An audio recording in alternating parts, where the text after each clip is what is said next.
Being sincere, at Aburi, yes, we agreed on area commands for the armed forces. At Aburi, we agreed. A lot of people have given Ezekiel hate for saying that Allah is a bloodsucker. But what I want to ask is, what does the Quran and the Hadith teach? I will not say Allah is a bloodsucker, but I will preach and tell you what the Quran says. Surah 9:29. It says, fight those who disbelieve in Allah. In the Hadith, it says that the greatest form of jihad is religious fighting. So when Fulani come into the village and they chant Allahu Akbar, and they kill your families, it should not be a surprise. When Muslims are commanded to fight those who disbelieve, it's no surprise they seek you. Was this boy a Muslim? Was this boy a Muslim? Have any of the people here been Muslims that have been killed? So why is it that they're only killing Christians? Are they clashing with you? Is this just a clash between farmers and herders? Where are your AK-47s? Are you clashing with the Fulani? You're being innocently slaughtered. And the ones who are in charge of protecting your life are not doing it. Even Christian leaders, they will say that, oh, I can't talk about the government because it's political. Since when is death and life a political issue? Since when is saying that you have the right to live a political and governmental issue? If you don't have the right to breathe, what right do you have? What good is a road? What good is a borehole when you can't even live? They are trying to talk about. These people, they just they celebrate their thing. No man on a good day they celebrate. Nothing. They celebrate Palm Sunday. Yesterday, around 7:30 to 8, oh boy, these people come with white motor, never bring them come down. I think back then, angels back these people, 7 of them come down. I swear to God, so they start to shoot people for Abuan. After they talk to you, see people gather, see governor go.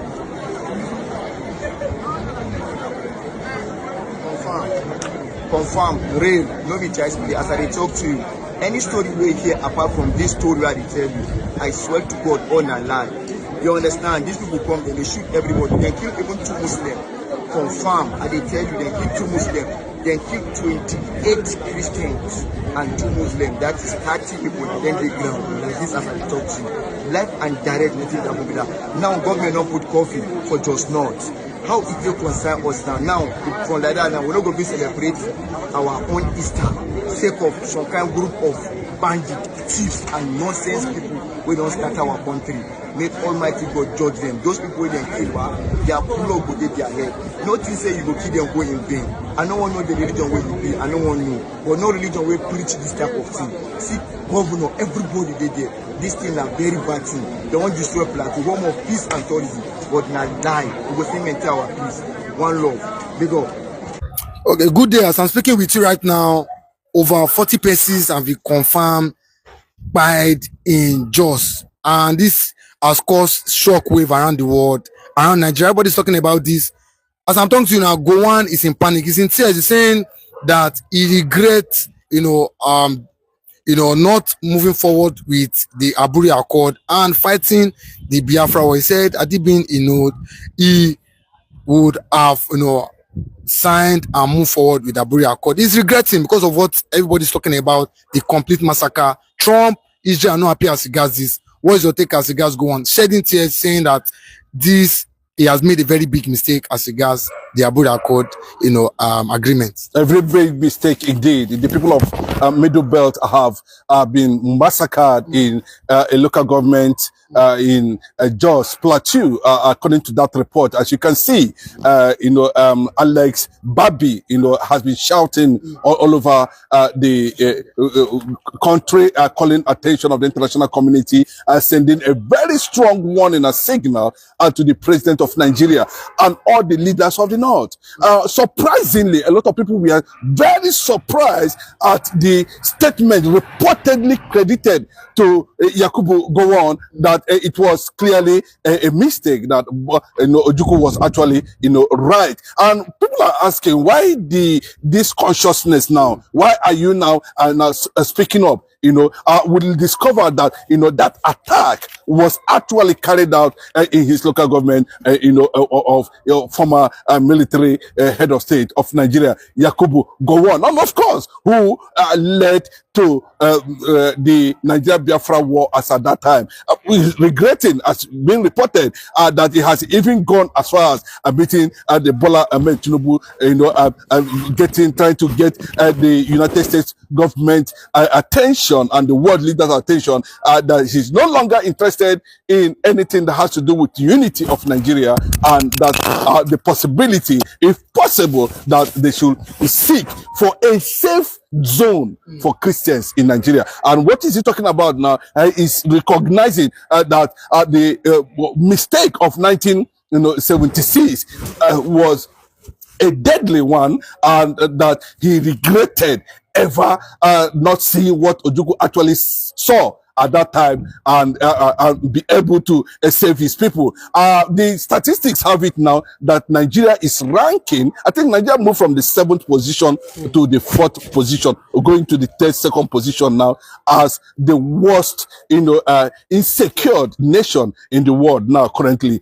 It didn't come as a surprise. That was on a Palm Sunday when they invaded that just community and ran down and disalive, more than over 50, that has attracted reaction, from U.S. Congress. Rally More also attracted reaction from the British government. The only people that seem to be very silent on this is the British, government, because they are still questioning how they are going to react to the Hausa uprising in the north against the Fulanis, since it was believed that Lord Lugard actually handed Nigeria over to the Fulanis, and that is why the British government are actually finding it very difficult, to call the Sultan of Sokoto, to call the Fulani, politicians in the north, to order at this point. But I can tell you clearly now that was a very clear signal by a lot of people say he's a missionary,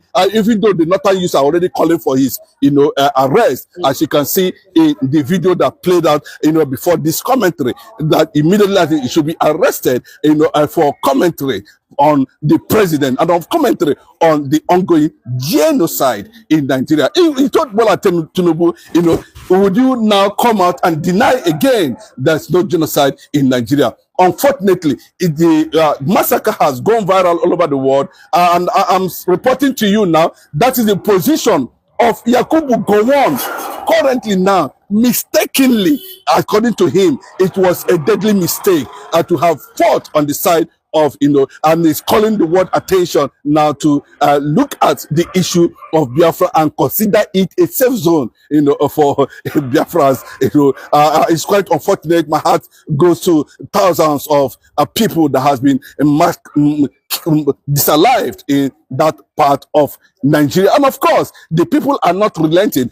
From the information gathered, there was a clear notice that they are coming. But Nigerian government could not be able to do anything in that regard, since the Nigerian military has come to accept that terrorists now are our friends, and we should look at them from the angle, from the biblical angle, that they are prodigal sons and daughters, and that they should be forgiven, just like what we saw in the Bible. But Mazi Nnamdi Kanu was not actually forgiven in whichever ramification they deem it fit, and that has beginning to put a very deep question on the continuing unity of Nigeria. But what surprises many is that the Alex Babi, which a lot of people consider to be a U.S. Army, maybe he resigned and tried to toe the line of the missionary, was very vocal, and the Northerners are calling for his immediate arrest for attacking,